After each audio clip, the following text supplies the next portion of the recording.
everyone কমেণ্টত অহা question এটাৰ solution কৰিবলৈ আহিছোঁ চাওঁচোন কেনেকৈ কৰা হওক কৈছে average number of runs scored by cricketer in 42 innings is 30 42টা ইনিংছত যদি 30 ৰান মাৰে টোটেল কিমান মাৰিব 1260 run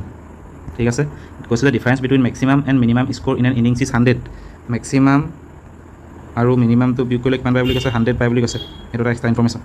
if this two innings are not taken into consideration then the average score of the remaining 4 innings is 20 যদি এই দুটা নধৰে তেন্তে স্ক'ৰ কিমান হ'ব বুলি কৈছে বাকী 40টা ইনিংছত এভাৰেজ 28 মানে টোটেল কিমান ৰান